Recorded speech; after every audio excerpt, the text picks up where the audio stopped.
things as unto the Lord and not unto me, or unto God is not and not unto me, right? So why is it when I hear people talk about certain things, I hear like for instance, oh no, I'm not giving, no money there because you see what the pastor got on, or you see what the pastor doing, or you see what it, but what that got to do with you? Like, what does that have to do with you obeying God about his word or instructions in the word? I feel like we limit the ability, or we limit the things God can do in our life because we're so focused on what other people are doing. Like, it's not about that. It's about what he told you to do.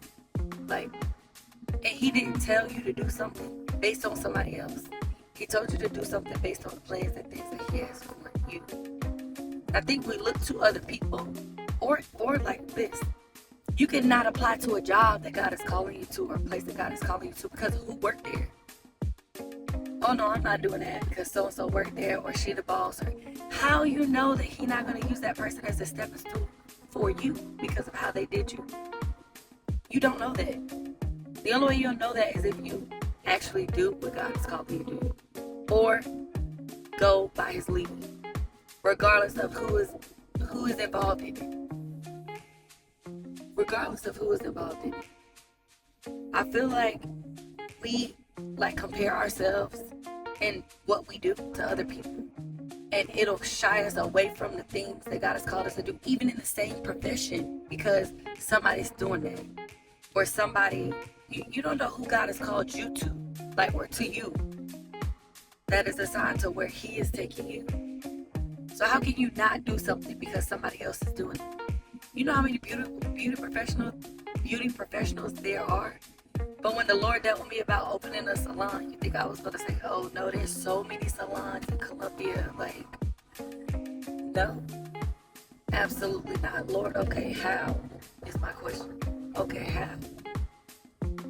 Because we will get tied up in comparing ourselves to other people, and we won't do something God is telling us to do because we're looking at who's already doing it. Or, oh man, I can't do it like that. I can't do it like this. Mine will never be that big. How do you know that the plan that he has for you isn't bigger than the person you're comparing yourself to? You don't know what is tied to your future and the obedience behind what God is telling you to do. So what if somebody else is doing it?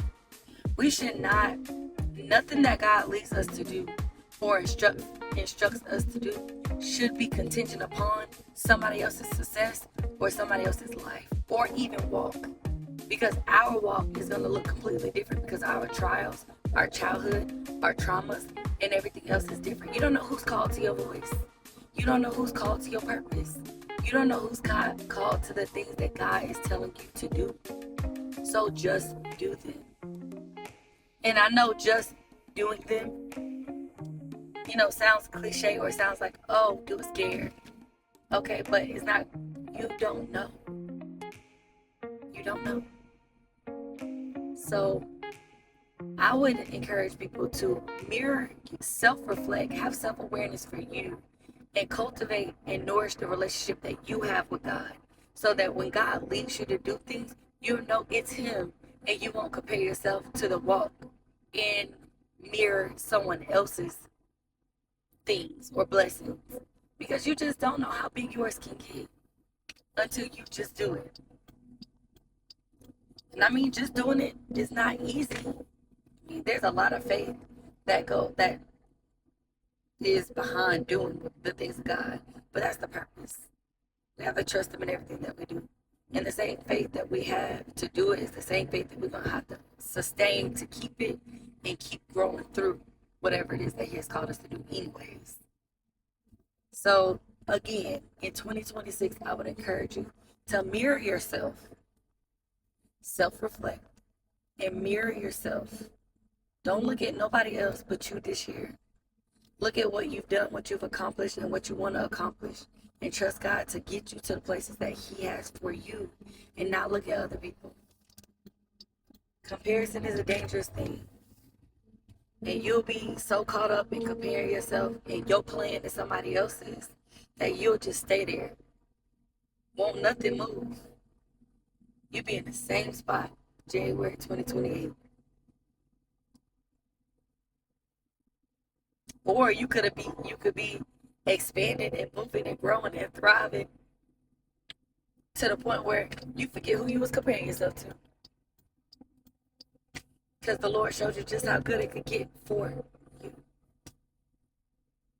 And be faithful to your ministry. Wherever that you're planning, wherever you are planning, stay there, stick and stay. I'm all about sticking and staying. It don't matter what it looks like. Be there because you want to be there because of the relationship that you have with God. Not because of the relationship you do or you don't have with the people of God. Because the body of Christ is constantly changing. There are churches and ministries and stuff all over the place. Stay so God can grow you. All in 2026. Okay. Not just the beginning. Because it's worth it. And where God is taking you is worth it. And I know this is not safe. I should have one of those things that they like stick up on the dashboard. No, because then I feel like I always record. And I just record what stuff coming to my mind. I was thinking about that. So happy Sunday. I'm on my way to church and I'm almost there. I hope y'all are too.